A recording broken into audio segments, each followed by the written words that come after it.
This is episode 308 of Jumblethink. T minus 10, 9, 8, 7, 6, 5, 4, 3, 2, 1.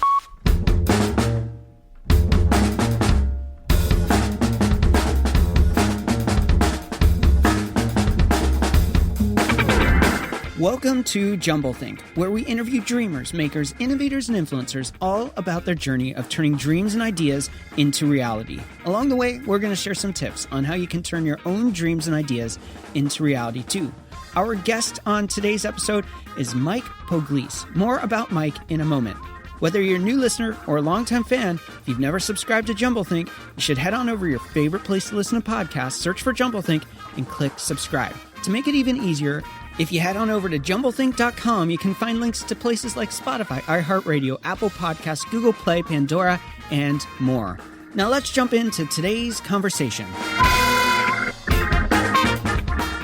Hey there, welcome to Jumblethink. My name is Michael Woodward. I am your host, and we have a killer conversation lined up for you today. Now, before we jump into the conversation, I want to tell you about an event that I'm going to be a part of in the next couple of weeks. It's called PodMax. It's in Trenton, New Jersey. And PodMax is this really unique event where a whole bunch of entrepreneurs come in to get interviewed by leading podcasters, people like me. I would love to see you there. If you have a story to tell, if you are an entrepreneur and you want to get your story out, this is an event you should check out. How do you check it out? Podmax.co. Now, a few weeks ago, you may have remembered me doing a themed week all about real estate. All of those interviews were recorded at PodMax. This time around, we are talking to some really cool entrepreneurs. I would love to have you join me. So head on over to podmax.co to learn more about that event. We have a very cool conversation lined up for you today. Our guest is Mike Poglese. He is one of the guys behind Brandberry Unlimited. You can check them out at brandberryunlimited.com. We talk about his unusual journey into entrepreneurship and how he found his own path when others were telling him he had to go a specific way. He reinvented himself. He found success. We're going to get into that personal story. He is also an Instagram expert and helps entrepreneurs, helps thought leaders, helps just incredible people build their brand on Instagram. We're talking about a lot of cool stuff. So let's jump into the conversation with Mike Poglese. Our guest today is Mike Poglese. Poglese. How do you say your last name? Poglese. Poglese. There it is. Yes, sir. Thank you so much for being on the show. Absolutely, man. I'm looking forward to it. We're going to talk about Brandberry Unlimited, what you're building there. We're going to talk about a lot of stuff. But to start out, I want to hear a little bit about your backstory. We were talking the other day, and the more you told me about your backstory, the more it triggered little like, that sounds really cool. So I can't wait to hear this. Tell us a little bit about how you ended up in the world of digital marketing, social media marketing, and why that was such an unexpected journey for you. Yeah, for sure. So it's kind of crazy. So, I mean, growing up, I always just kind of had like dreams of living on the beach and, you know, like just kind of enjoying life and living different than the normal person.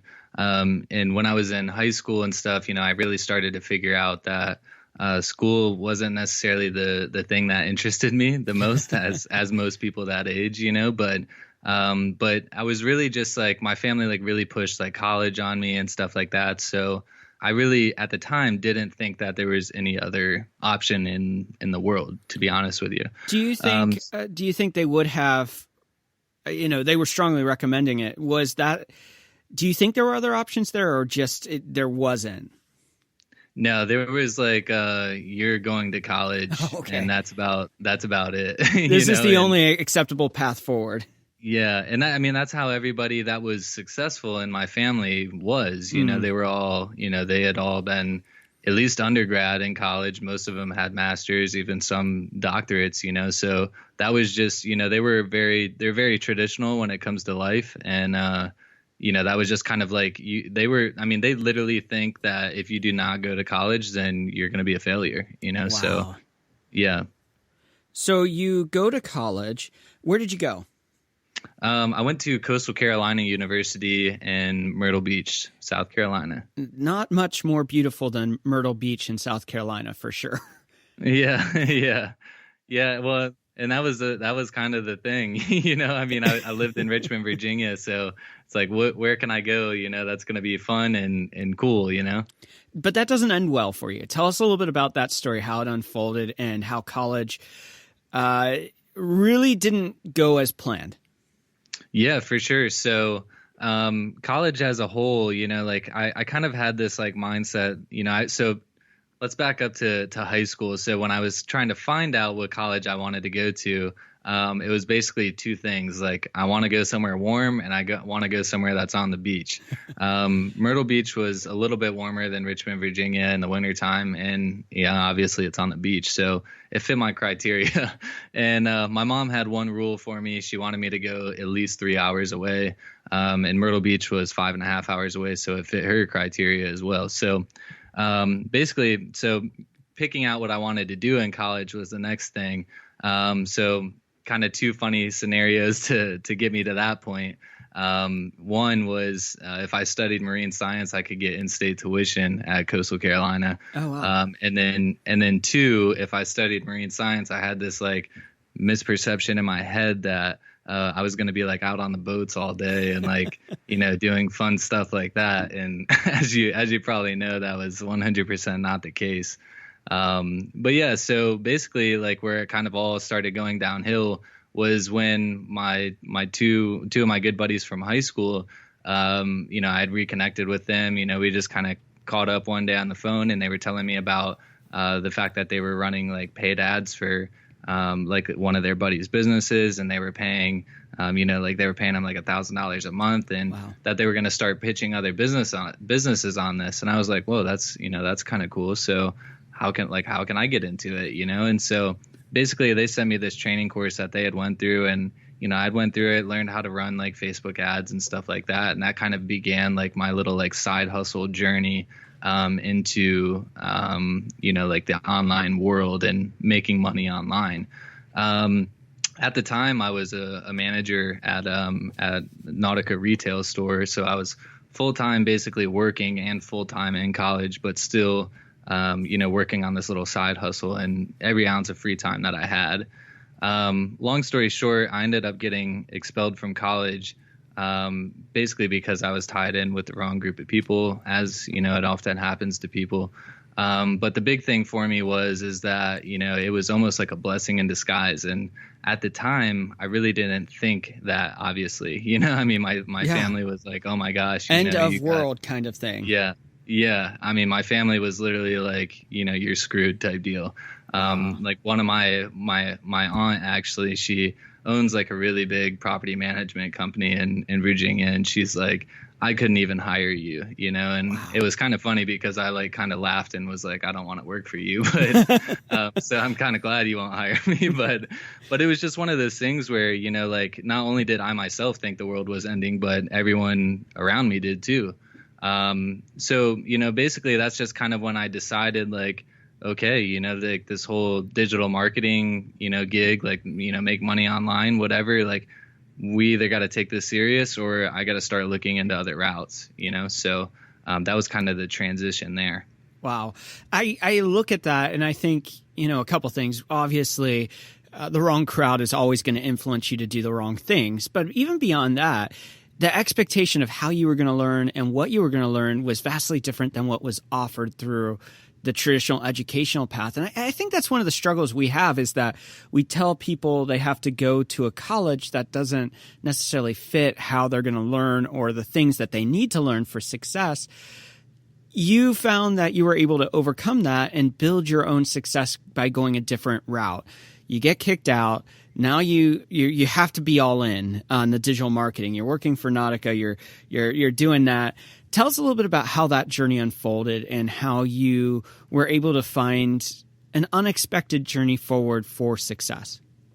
Yeah. So basically, I was making pretty solid money at the time that I was expelled from college. So, you know, it was, you know, I was really 50-50 on my emotions when it came down to what was actually going on. Part of me was like, screw it, I don't need this. And the other part of me was like, okay, like this is crazy, you know, I might be done. you know? And how much of that do you think was taking on the burden other people were putting on you, the expectation, like you didn't measure up. So obviously this is the only way it works. This is, I'm a failure. This is never going to work. How much of that was yourself and how much of that was taking on the burden other people were putting on you? Yeah, I mean, that's an excellent question. So, I mean, the positive side of it was all on me. Wow. I mean, I really thought I was fine. I was like, this is great. This is exactly what I wanted to happen, know? And, I mean, it was 100%, like just the people that were closest to me, specifically my family, just kind of scaring me into the fact that, like you got to move back home with your mom and do this and do that. And, that, I mean, a lot of that was 100% not me, So you go all in on digital marketing and it starts going well, but then it kind of falls apart again for you. Tell us about that.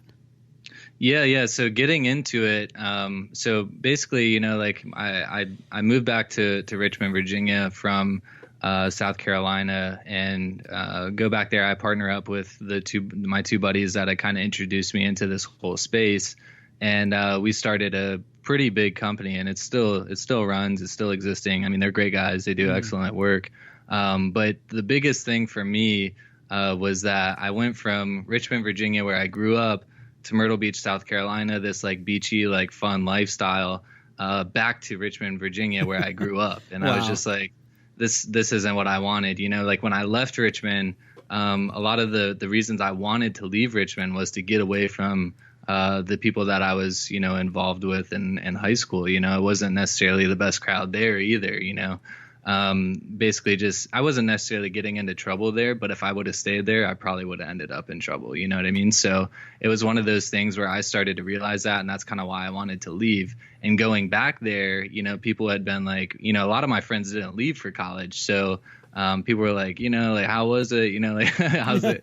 How was life outside of Richmond type deal? And almost like kind of looked at me like I was a celebrity or something, and so it was kind of funny. But long story short, I mean, I ended up just kind of circling back into hanging out with those people again. Yeah.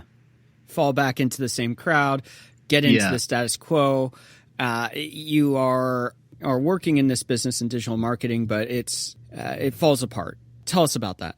Yeah. So essentially, we grew the company really, really fast. And, it was, at the time we thought it was great, but it really just started to become, I mean, just taxing on our minds and our body. I mean, literally just working like 10, 12-hour days. I mean, every single day. I mean, it was literally insane, like now that I look back on it. But I mean, we didn't know any other way to do it, so, and that was kind of our issue is we knew how to do the work. We even brought in a couple interns from the local college there from VCU and, try to teach them. But the stuff that we were doing was completely different to anything that they were being taught or that they were doing in their marketing classes. Like I specifically remember one of our interns saying like, I have a 63-year-old professor teaching me about social media. And I was like, what?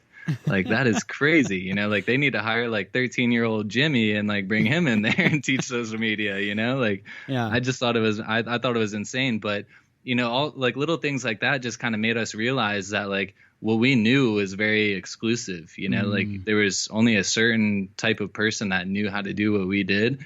And they didn't operate with each other. They all had their own, digital marketing companies and stuff like that. So scaling the company became a big issue with us. And like I said, it was just taxing on the mind and body. And that's ultimately what kind of drove me out of not only the company, but back out of Richmond. Not to mention, I was chasing my beautiful girlfriend now. She, after college, we met in college, and she moved down here to Georgia, and so I was coming back and forth here quite a bit. And so all those things kind of coming together just kind of made me realize like Richmond's not where I'm meant to be. This isn't what I'm meant to be doing. Yeah, and I can relate to a lot of what you're talking about, whether it's bringing in people to help support you, and they're students at a university, and the university's like actually behind the curve. I get that. As a web agency owner, I've experienced that myself, where some of the teaching in curriculum isn't nearly as good as the real world stuff out there because it's evolving so quickly, and the universities just can't keep up with those philosophies and teach them because they're real world unfolding in front of our eyes. Now, you end up landing in a specific space, a niche of social marketing and social media. Tell us about that. Yeah. So it was one of those things where it was like, I could come down here to Tybee Island and, I could basically start up what I was doing in Richmond and just kind of do it myself. But I knew I was going to keep running into those same things. I still didn't know how to scale. I still didn't know how to hire people. I still didn't know how to train people. None of that stuff changed. So, and those are really three of the hardest things about running a business is hiring the right people, scaling. Scaling is crazy hard. And I think people think, I get business and we just grow and then we just hire. And it is much more complicated than that.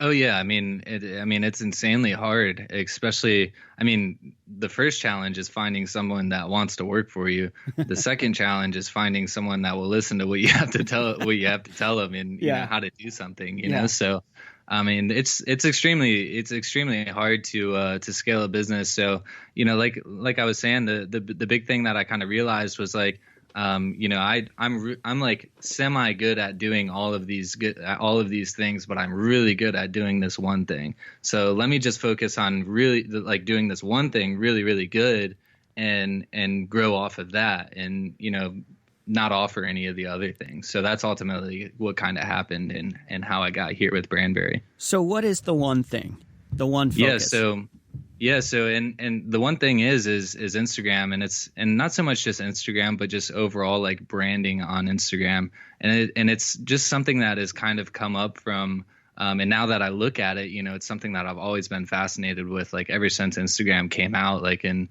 2013 or 12, whenever it was back then. I was always just really fascinated with like growing my account, like getting the most followers. It was like, and it's kind of funny because in high school, that was like a big thing that a lot of people talked about. Is like, oh, he's got a lot of followers, he's got he's got a nice Instagram account. It's just kind of weird, but like none of this like influencer stuff or any of that was like really big then. Like there was really no such thing as any of that stuff, at least not in my world, But so like it 100% didn't like, I never thought it would come out to be something like this, but it was just also always something that I was really fascinated in, and how can I better grow my profile? How can I get more likes? Things like that. Super, super cool. As we pivot towards the end of this first segment, we always ask the following questions. The first one being, how do you find purpose in what you do? Yeah, so that's a good question, actually.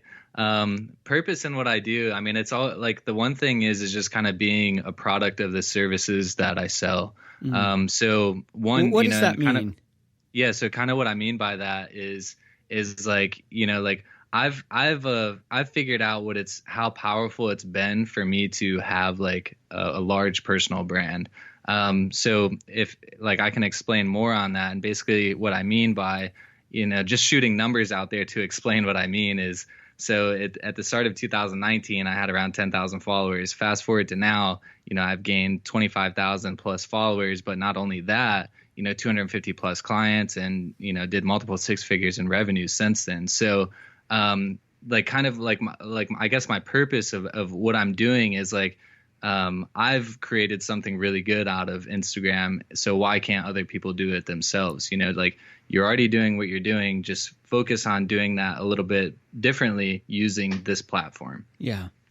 Yeah. And why Instagram? Why is that so significant for you versus Facebook or LinkedIn or Snapchat or whatever, I guess it's just something like it's the one social media platform that I've always been like really active on. I played around with Facebook and I played around with Twitter and, things like that, Vine and, all those other apps, Periscope, like all those, social media apps. But Instagram was just like the one way that I kind of figured out how I could get my face in front of people but not only in front of people, like do it effectively. Yeah.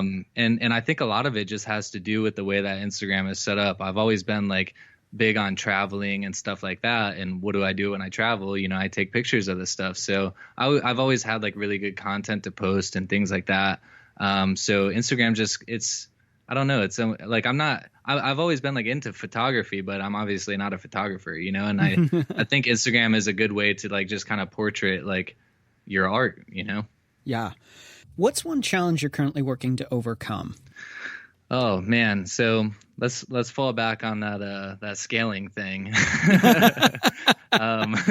One challenge that I'm currently trying to overcome is scaling, but Okay. no, it's one thing that I have issues with is you know, like I know how to do things, and I always think it's more effective if I just like, all right, don't worry about it, man. I'll take care of it. You know what I mean? And so what I really need to work on is delegating tasks, focus on the things that I ultimately need to get done, and utilize my team to delegate the other tasks that don't necessarily need to be handled by me, that those people are for sure capable of doing, you know? What's the next big dream, next big idea, next big goal you have?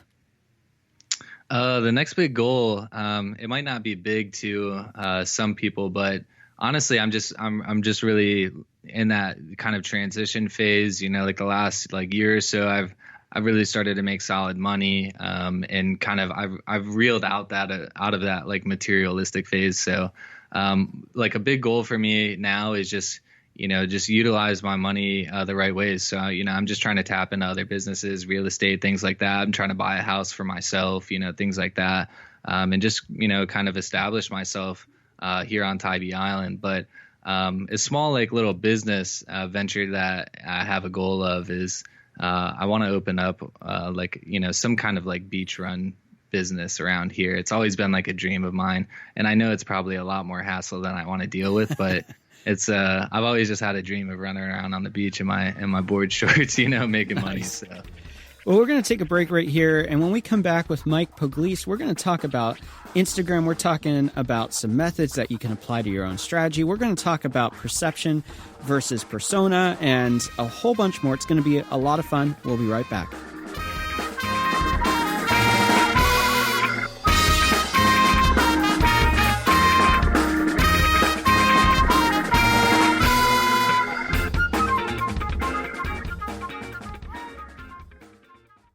There is an event coming up March 7th and 8th in New York City that I would love to have you join me to be a part of. It's called Story Expo. Story Expo is the world's biggest conference of writers and storytellers from all mediums. Screenwriters, TV writers, novelists, filmmakers, gamers, journalists, graphic novelists, actors, business people, comic book writers, and even podcasters like me. I'm going to be sharing 2 workshops. The first one's going to be called The Story of Ideas. And then I'm also going to be sharing on how to create story in podcasting. It's going to be a lot of fun, and I would love to have you join. Nothing better than stories, and in my favorite place in the world, New York City. So join me March 7th and 8th at Story Expo. How can you learn more? You can head on over to storyexpo.com to find out all the details. I look forward to seeing you at Story Expo March 7th and 8th in New York City. Now let's rejoin our conversation with Mike Poglese.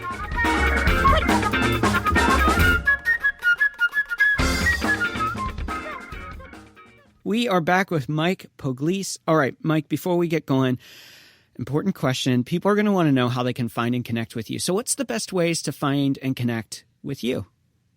Yeah. So I'm at Mike Poglese on just about every social media network. Instagram's 100% the best place. You know, it's something that I'm always on, being that it's, you know, kind of what my business is revolved around. But yeah, Instagram at Mike Poglese is definitely the best place. And to make it easier for all of you listening, the links are in the episode notes. So you don't even have to work hard for it. Just go wherever you're listening, down below, wherever you're listening from, click that button. It'll take you right there. All right, Mike, I am going to kick this off with a question that I think a lot of users of Instagram sometimes wonder, and that's simply, is Facebook killing Instagram?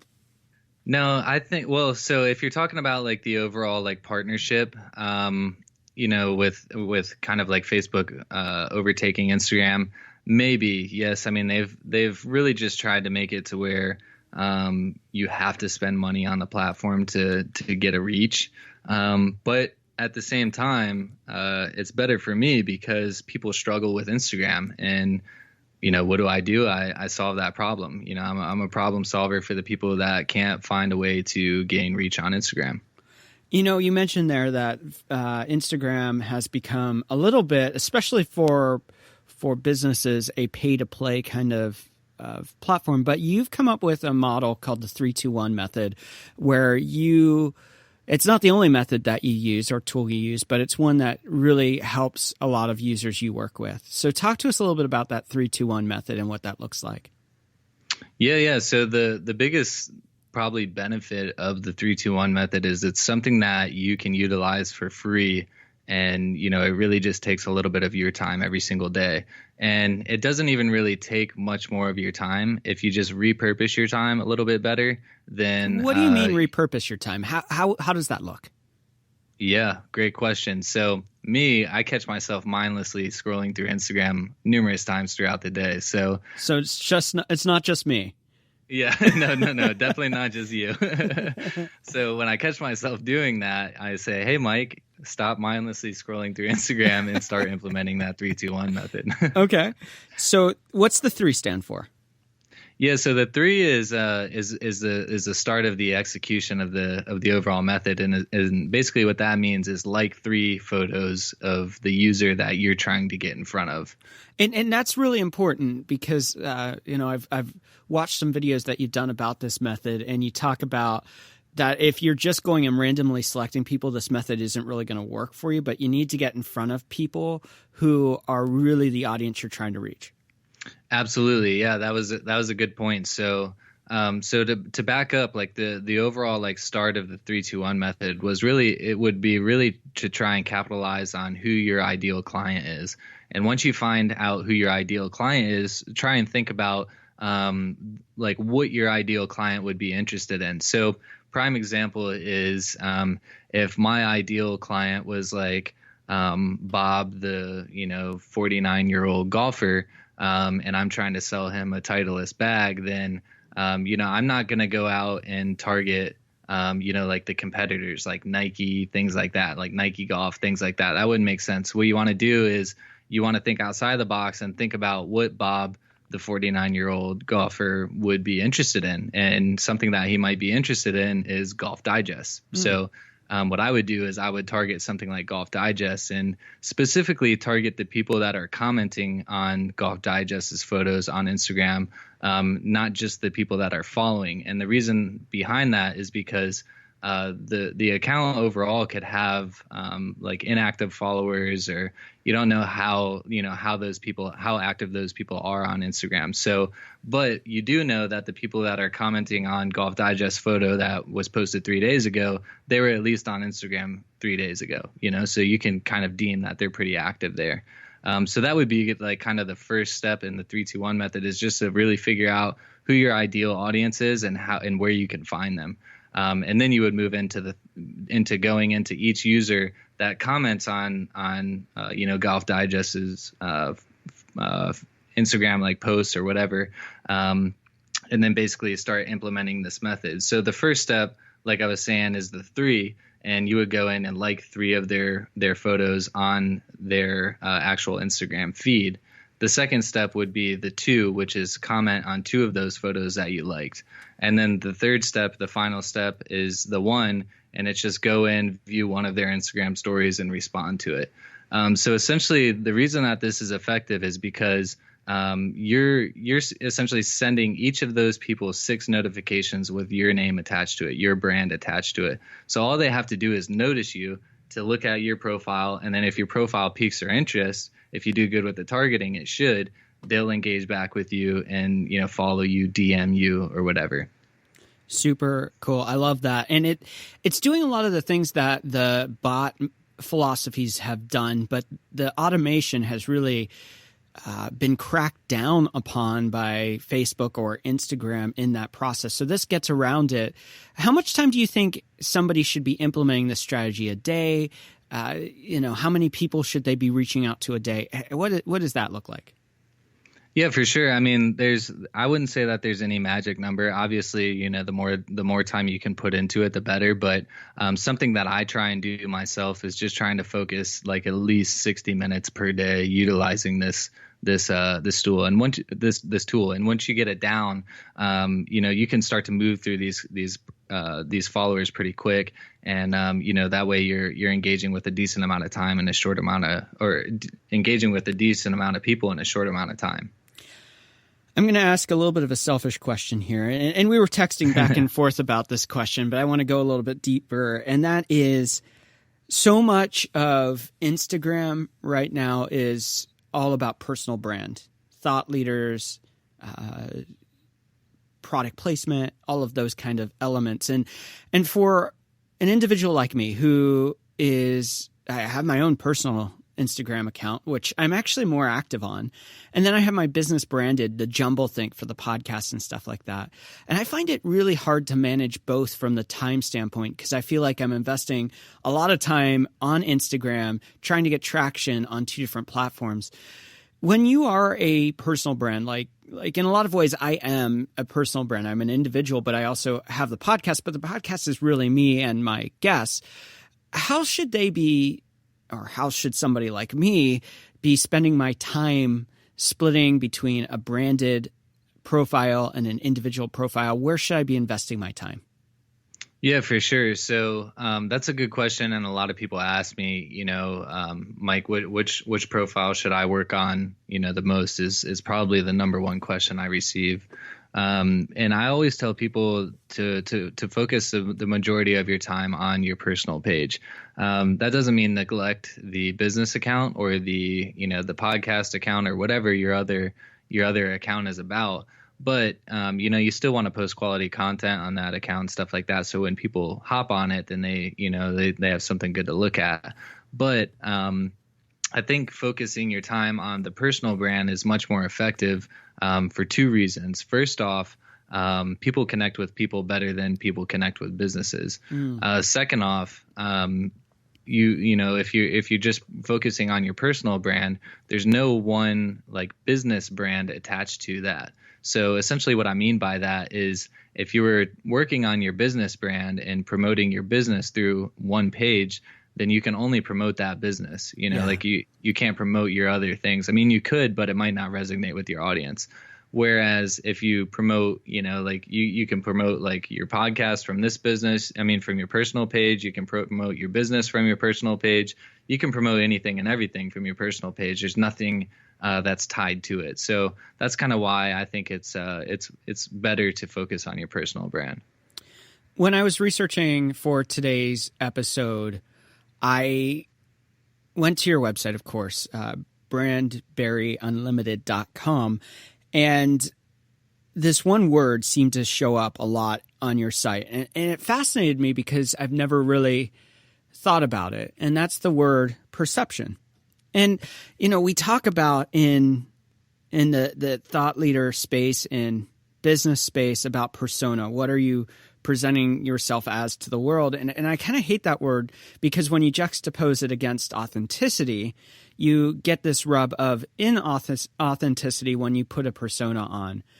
Perception is still a very significant part. Talk to us a little bit about perception in that process of being a brand as an individual, whether it's on Instagram or elsewhere. What you really process perception as. Yeah, that's a good question. So my big kind of like background as far as that is as far as like, why I really focus on changing the perception of not only my account, but, client accounts or whatever on Instagram.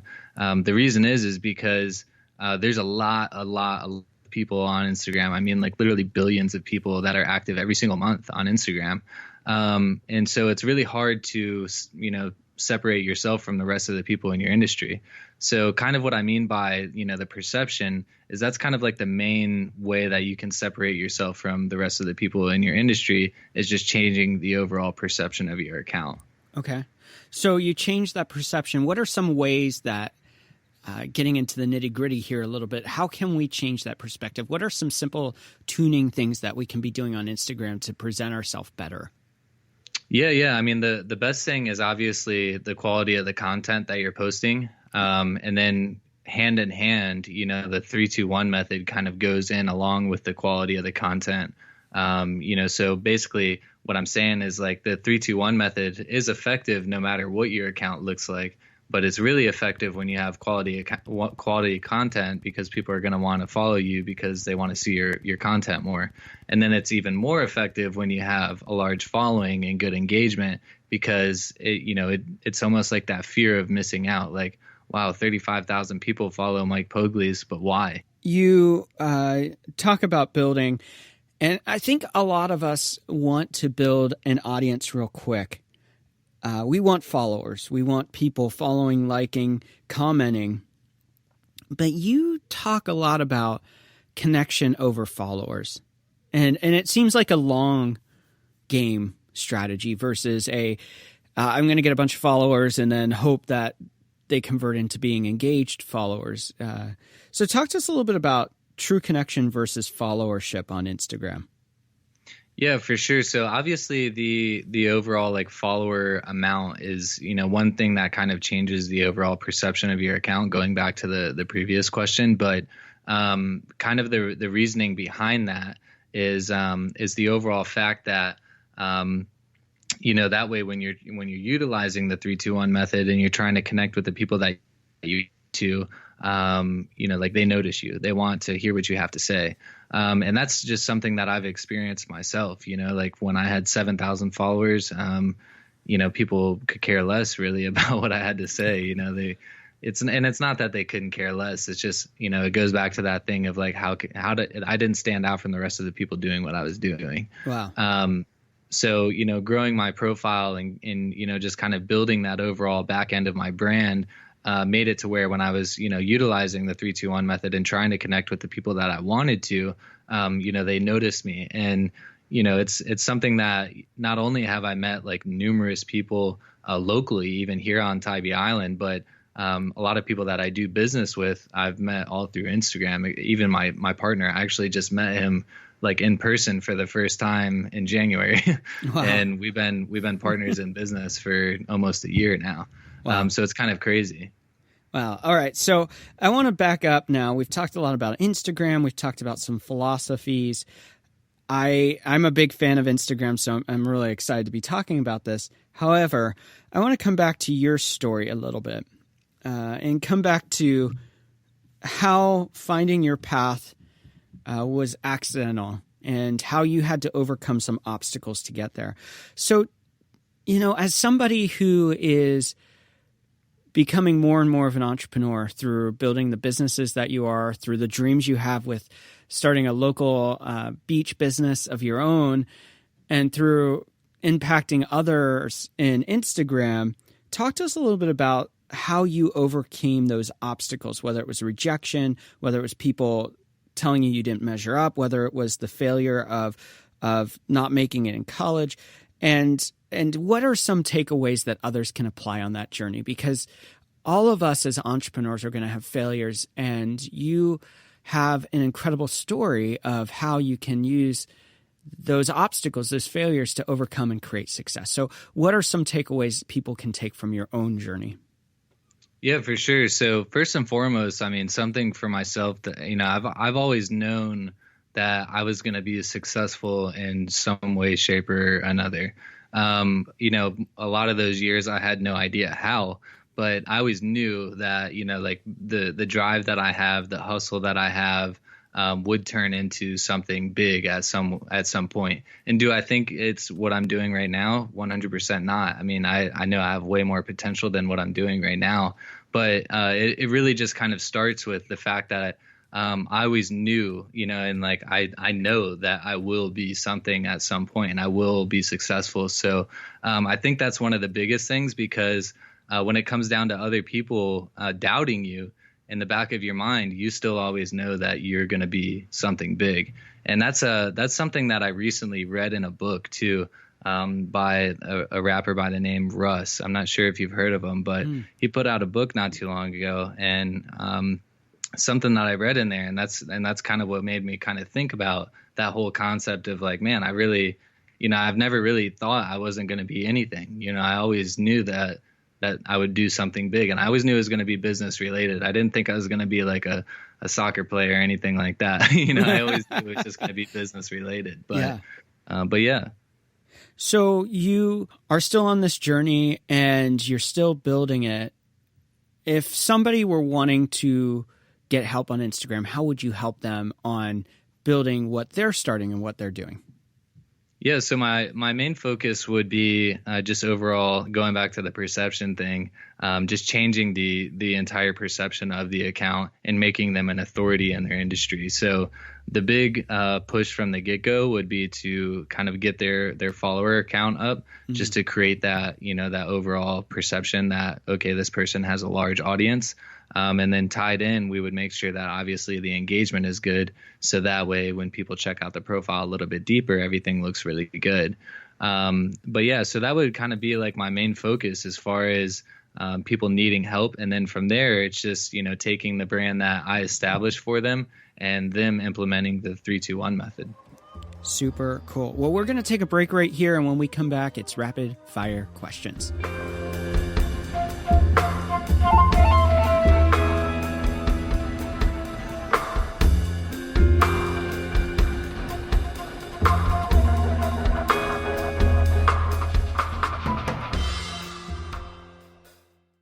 Chasing big ideas and dreams is hard to do, especially if you're doing it by yourself.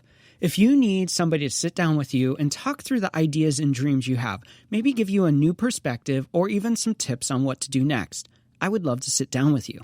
How can we connect? Head on over to jumblethink.com. You can contact me through the contact form, or you can simply shoot me an email, mike@jumblethink.com. It's time to make those dreams and ideas a reality, so let's connect and let's dream together. Now let's jump into rapid fire questions with Mike Poglese. Seulement le bras pour mettre l'aiguille sur le disque. Mettez le contact, reposez votre bras et attendez. Restez calme pendant un moment. We are back with Mike Poglese. All right, rapid fire questions. Are you ready? Let's do it. As a child, what did you want to be when you grew up? So funny thing is I just said that I didn't want to be I didn't think that I was going to be a soccer player, but I always did want to be a professional soccer player. Nice. What is one tip you'd give someone with a big idea and dream and they don't know where to start? Just start. I mean, there's literally nothing else you can do except for just start executing. Become delusional as to what you want to do and start executing. What is one change you would like to see in the world? That's a good question right there. One thing that I would probably like to see change is people just focusing on what matters to them, people being more selfish. One of the big thing that has happened to me in the last couple of years is I stopped worrying about what other people thought about me and what other people wanted me to do. And I started focus on what I wanted to do and what I've thought about myself. What do you want your legacy to be? My legacy, I don't know. I think I just want people to remember me as the fact that, I was always someone that was willing to help other people kind of take on that, support people and with something that they weren't getting support from. And kind of what I mean by that is what I went through, like just me wanting to take life a little bit differently and not having anyone saying like, hell yeah, do that. Everyone was like saying, no, don't do that. So I've always just tried to be that person that's like, do it. If you got an idea, implement. Where do you find inspiration? I think I find inspiration in people that are doing kind of like what I would like to do. So like, it's kind of funny, but I'm friends with this older guy on the island here. He's like 63, 64 years old and he kite surfs. He's just a really cool guy. And like, to be completely honest with you, like that guy inspires me a lot. Just the simple fact that he's 63 years old and he's being pulled around in 45-mile-per-hour winds on a kiteboard, so it's just, I think that's probably the one thing that inspires me is just take advantage of life and, live it up. Super, super cool. What is one book you think every dreamer should read? I think the one thing that every dreamer should read is, and I know that this is kind of going against the radio thing, but The Subtle Art of Not Giving a is the one book that I recommend everyone read. For you, how do you define success? Success to me isn't like anything monetarily. It's kind of the overall thing of like freedom. Obviously, that kind of leads into money, but like time freedom and like just me being able to do what I want is like kind of successful to me. What is one trend you're currently excited about? That's a good one. I think TikTok is something that I'm really excited about. I've seen a lot of people's brands blow up because of it, and I think there's a lot of opportunity there for the younger generation. What is one habit you find helpful in your life? Ooh, early riser is the one thing that's been super beneficial to me. I'm up at 5 a.m. every day in the gym by 5:30. A lot of people don't even, they're still hitting snooze by the time I'm out of the gym. So having those extra 2 hours per day is crucial for me. What is one thing you wish you would have known when you first started out? The fact that college, wasn't the only option. That's probably the one thing that I wish I would have known. But at the same time, I'm glad that I went through the hardships that I went through as far as college as a whole, because at the end of the day, I probably wouldn't be doing what I'm doing if it wasn't for those times. If you weren't doing what you're doing today, what do you think you'd be doing? I would probably be working on like a shrimp boat or something like that. Nice. That's fun. Little Forrest Gump action there. Yeah. I just love the water, man. I mean, anything on the water is fun. What is one dream you are still wanting to fulfill in your own life? Yeah, so I think the one thing that I still want to do in life is just, and it's not anything too crazy. I could probably do it now if I really wanted to, but the overall sound of it sounds a little bit crazy. But I would like to live somewhere for a month at a time. So I would like to go somewhere for 1 month and then go somewhere else for another month and just do that for a whole year and experience different cultures around the world, just by living in their environment. Super cool. Before we wrap up today's show, we always like our guests to give a final thought for all of us listening. So what's the final thought you'd like to leave us with? So the final thought, just kind of ties back into one of those questions you just asked me. But if you have something that, that you think is going to be, a good business idea or, this is a good idea, whatever it is, whatever you're thinking about, just implement. Just anything that you can do to start the process now. Do not wait. I promise you the time's still going to be ticking. The days are still going to be going by. And if you don't start doing what that you want to do, it's never going to happen. So whatever it is, just do it. Mike, thank you so much for taking time out, sharing us some great insights about Instagram and also sharing your story and how all of us can be overcomers of the obstacles. Thanks so much for taking time out. Absolutely, man. It was a pleasure. Once again, we want to thank Mike Poglese for taking time out to be on the show today. You can connect with him by checking out his links in the episode notes. Now it's your turn. No matter who's told you can't, no matter how big or crazy your idea seems, your dreams and ideas matter, and the world needs you to get out there and to take the risk, to chase the dreams and ideas inside of you. So what will you do today to move your dreams and ideas forward? What steps will you take to begin to see your dreams and ideas become a reality? It doesn't have to be something epic or big. It's simply taking a step forward. Thanks again for tuning in to today's episode. Now it's your turn to get out there, to dream big, and to change the world around you.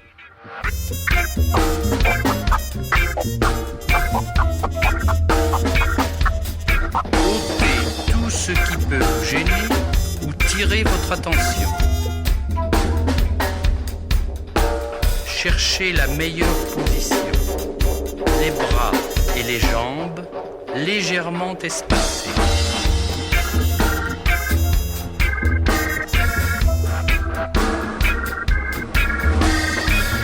Étirez-vous doucement, mais complètement. En avant, en arrière, sur les côtés.